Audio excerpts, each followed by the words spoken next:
യുഎസിൽ സ്ഥിരതാമസമാക്കാൻ ആഗ്രഹിക്കുന്ന അല്ലെങ്കിൽ നിലവിൽ അവിടെ ജോലി ചെയ്ത് ഗ്രീൻ കാർഡിനായി വർഷങ്ങളായി കാത്തിരിക്കുന്ന ഇന്ത്യൻ പ്രവാസികൾക്ക് തിരിച്ചടി നൽകുന്ന ഒരു വാർത്തയാണ് ഇപ്പോൾ യുഎസിൽ നിന്നും പുറത്തുവരുന്നത്.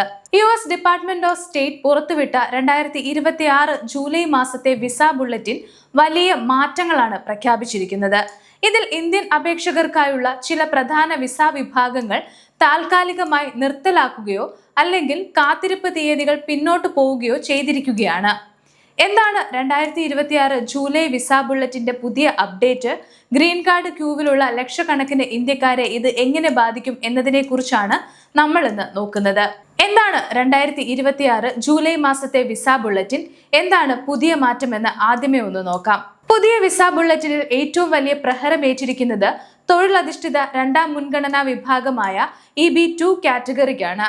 2026 സാമ്പത്തിക വർഷത്തിന്റെ ബാക്കി വരുന്ന മാസങ്ങളിലേക്ക് ഇന്ത്യക്കാർക്കായി ഈ EB2 കാറ്റഗറി പൂർണ്ണമായും അൺഅവൈലബിൾ ആയി മാറിയിരിക്കുകയാണ്. അതായത് ഈ സാമ്പത്തിക വർഷം ഇനി ഇന്ത്യക്കാർക്ക് ഈ കാറ്റഗറിയിൽ ഗ്രീൻ കാർഡ് ലഭിക്കില്ല. ഇതുകൂടാതെ ഉയർന്ന യോഗ്യതയുള്ളവർക്കുള്ള EB1 കാറ്റഗറിയിലെ അന്തിമ നടപടി തീയതി, അതായത് ഫൈനൽ ആക്ഷൻ ഡേറ്റ്, വലിയ രീതിയിൽ പിന്നോട്ട് പോയിട്ടുണ്ട്. നിക്ഷേപകർക്കായുള്ള ജനറൽ വിഭാഗമായ EB5 അൺറിസർവ്ഡ് കാറ്റഗറിയും ഉയർന്ന ഡിമാൻഡ് കാരണം താൽക്കാലികമായി അടച്ചുപൂട്ടിയിരിക്കുകയാണ്. EB1, EB2, EB3 വിഭാഗങ്ങളിൽ ഇന്ത്യക്കാരുടെ അപേക്ഷകൾക്ക് ഇപ്പോൾ വന്നിട്ടുള്ള കൃത്യമായ മാറ്റങ്ങൾ എന്തൊക്കെയാണെന്നൊന്ന് നോക്കാം. നമുക്ക് ആദ്യം തന്നെ ആ തീയതികൾ ഒന്ന് കൃത്യമായി പരിശോധിക്കാം. കാരണം ഗ്രീൻ കാർഡ് അപേക്ഷകരെ സംബന്ധിച്ച് ഈ തീയതികൾ വളരെ പ്രധാനപ്പെട്ടതാണ്. ആദ്യത്തേത് EB1 കാറ്റഗറിയാണ്. 2026 ജൂൺ മാസത്തെ വിസ ബുള്ളറ്റിനിൽ ഇന്ത്യക്കാരുടെ ഫൈനൽ ആക്ഷൻ ഡേറ്റ് 2023 ഏപ്രിൽ 1 ആയിരുന്നു. എന്നാൽ ജൂലൈയിലെ പുതിയ ബുള്ളറ്റിൻ അനുസരിച്ച് ഇത് 2022 ഒക്ടോബർ 15 പിന്നോട്ട് പോയി. അതായത് ഏകദേശം 6 മാസത്തോളമാണ് ഈ തീയതി പുറകിലോട്ട് പോയിരിക്കുന്നത്. അടുത്ത കാറ്റഗറി EB2 വിഭാഗമാണ്. നമ്മൾ നേരത്തെ പറഞ്ഞതുപോലെ 2026 സാമ്പത്തിക വർഷത്തെ ബാക്കി മാസങ്ങളിലെ ഇത് ഇന്ത്യക്കാർക്ക് പൂർണ്ണമായും ലഭ്യമല്ലാതായി മാറിക്കഴിഞ്ഞു. അടുത്ത വിഭാഗം EB3 കാറ്റഗറിയാണ്. ഇതിൽ മാറ്റമൊന്നും വന്നിട്ടില്ല.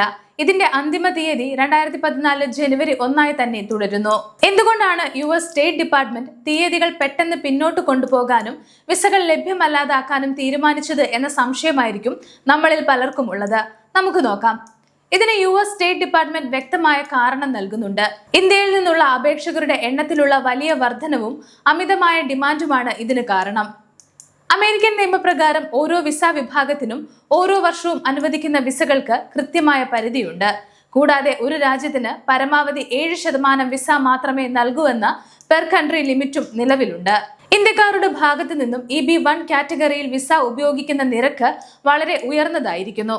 അതുകൊണ്ട് തന്നെ 2026 സാമ്പത്തിക വർഷത്തെ വാർഷിക പരിധിക്കുള്ളിൽ അപേക്ഷകരുടെ എണ്ണം നിയന്ത്രിച്ചു നിൽക്കാൻ വേണ്ടിയാണ് ഈ ഫൈനൽ ആക്ഷൻ ഡേറ്റ് പിന്നോട്ട് കൊണ്ടുപോകാൻ അവർ നിർബന്ധിതരായത്. ബിസിനസ് നിക്ഷേപകർക്കായുള്ള EB5 അൺറിസർവ്ഡ് കാറ്റഗറിക്ക് എന്താണ് സംഭവിച്ചത്? നമുക്ക് നോക്കാം. അമേരിക്കയിൽ വലിയ തുക നിക്ഷേപിച്ച് ഗ്രീൻ കാർഡ് നേടാൻ ആഗ്രഹിക്കുന്നവർ തിരഞ്ഞെടുക്കുന്ന ഒന്നാണ് EB5 വിസ. എന്നാൽ ഈ ജൂലൈ വിസ ബുള്ളറ്റിൻ പ്രകാരം ഇന്ത്യക്കാർക്കുള്ള EB5 അൺറിസർവ്ഡ് കാറ്റഗറിയും 2026 സാമ്പത്തിക വർഷത്തെ ശേഷിക്കുന്ന കാലയളവിലേക്ക് പൂർണ്ണമായും അൺഅവൈലബിൾ ആക്കിയിരിക്കുകയാണ്.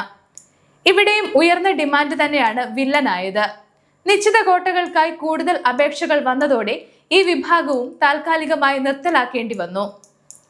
വിസ ബുള്ളറ്റിൻ എന്നാൽ എന്താണ്? ഇതിലെ ഡേറ്റ് ഫോർ ഫയലിംഗും ഫൈനൽ ആക്ഷൻ ഡേറ്റും എന്താണ് എന്നാണ് നമ്മൾ ഇനി നോക്കുന്നത്. ഗ്രീൻ കാർഡിനായി കാത്തിരിക്കുന്നവർക്ക് വഴികാട്ടുന്ന ഒരു ഗൈഡാണ് വിസ ബുള്ളറ്റിൻ. ഇതിൽ പ്രധാനമായും 2 സെക്ഷനുകളാണുള്ളത്. അതിൽ ആദ്യത്തേത് ഡേറ്റ് ഫോർ ഫയലിംഗ് ആണ്. ഒരു അപേക്ഷകന് ഗ്രീൻ കാർഡിനായുള്ള അഡ്ജസ്റ്റ്മെന്റ് ഓഫ് സ്റ്റേറ്റസ് അല്ലെങ്കിൽ ഇമിഗ്രന്റ് വിസ അപേക്ഷകൾ സമർപ്പിക്കാൻ സാധിക്കുന്ന ഏറ്റവും ആദ്യത്തെ തീയതിയാണിത്. തങ്ങളുടെ കാറ്റഗറിയും രാജ്യവും നോക്കി അപേക്ഷകർക്ക് എപ്പോൾ ഫയൽ ചെയ്യാമെന്ന് ഇതുവഴി മനസ്സിലാക്കാം. അടുത്തത് ഫൈനൽ ആക്ഷൻ ഡേറ്റ് ആണ്.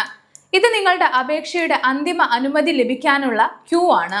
നിങ്ങളുടെ പ്രയോറിറ്റി തീയതി ഇതിനേക്കാൾ മുന്നിലാണെങ്കിൽ മാത്രമേ ഗ്രീൻ കാർഡിന് അന്തിമ അംഗീകാരം ലഭിക്കുകയുള്ളൂ. ഇത് ഓരോ രാജ്യത്തിനും വിസ കാറ്റഗറിക്കും വ്യത്യാസപ്പെട്ടിരിക്കും. ഈ പ്രതിസന്ധി എപ്പോഴാണ് അവസാനിക്കുക? ഈ കാറ്റഗറിയിൽ ഇനി എപ്പോഴാണ് തീയതികൾ മുന്നോട്ട് നീങ്ങുക എന്ന് നോക്കാം. ഇന്ത്യൻ അപേക്ഷകർ പൂർണ്ണമായും നിരാശപ്പെടേണ്ടതില്ല.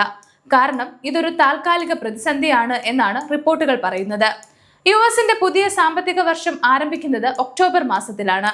അതുകൊണ്ട് തന്നെ 2026 ഒക്ടോബർ മാസത്തിൽ പുതിയ വിസ നമ്പറുകൾ ലഭ്യമാകുന്നതോടെ ഈ കാറ്റഗറിയിൽ വീണ്ടും ചലനമുണ്ടാകുമെന്നാണ് US സ്റ്റേറ്റ് ഡിപ്പാർട്ട്മെന്റ് വ്യക്തമാക്കുന്നത്. ഒക്ടോബറോടെ തീയതികൾ മുന്നോട്ടു പോകാൻ സാധ്യതയുണ്ട്.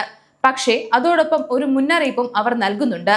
ഒക്ടോബറിന് മുമ്പുള്ള വരും മാസങ്ങളിൽ ഇന്ത്യക്കുള്ള നിശ്ചിത പരിധി പൂർണ്ണമായും കഴിഞ്ഞാൽ തീയതികൾ ഇനിയും പുറകോട്ട് പോകാനോ അല്ലെങ്കിൽ മറ്റു ചില വിഭാഗങ്ങൾ കൂടി ലഭ്യമല്ലാതാകാനോ സാധ്യതയുണ്ട്. ഫാമിലി സ്പോൺസേഡ് ഗ്രീൻ കാർഡ് വിഭാഗത്തിൽ എന്തെങ്കിലും മാറ്റമുണ്ടോ? നമുക്ക് നോക്കാം. തൊഴിലധിഷ്ഠിത വിസകൾക്ക് പുറമെ ഫാമിലി സ്പോൺസേഡ് വിസകളുടെ അപ്ഡേറ്റും ഈ ബുള്ളറ്റിനിലുണ്ട്. വാർഷികാടിസ്ഥാനത്തിൽ ലോകമെമ്പാടുമുള്ള ഫാമിലി മുൻഗണനാ വിസകളുടെ പരിധി 2,26,000 ആണ്. ഇതിൽ ഇന്ത്യക്കാരുടെ F1 കാറ്റഗറി, അതായത് ഇതിൽ ഉൾപ്പെടുന്നത് US പൗരന്മാരുടെ വിവാഹിതരല്ലാത്ത മക്കളാണ്. അവരുടെ ഫൈനൽ ആക്ഷൻ ഡേറ്റ് 2018 ഫെബ്രുവരി 1 മാറിയിട്ടുണ്ട്. ഇത് മുൻപ് 2017 സെപ്റ്റംബർ 1 ആയിരുന്നു.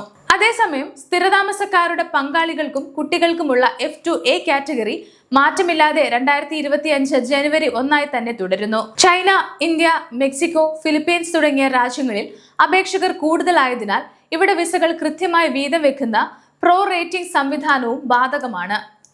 US ഗ്രീൻ കാർഡ് സ്വപ്നം കാണുന്ന ലക്ഷക്കണക്കിന് ഇന്ത്യക്കാർക്ക് ഈ 2026 ജൂലൈ മാസത്തെ വിസ ബുള്ളറ്റിൻ ഒരു വലിയ പരീക്ഷണം തന്നെയാണ് നൽകുന്നത്. ഒക്ടോബർ മാസത്തിലെ പുതിയ സാമ്പത്തിക വർഷത്തിന്റെ തുടക്കത്തിനായി കാത്തിരിക്കുക മാത്രമാണ് ഇപ്പോൾ അപേക്ഷകർക്ക് ചെയ്യാൻ സാധിക്കുക.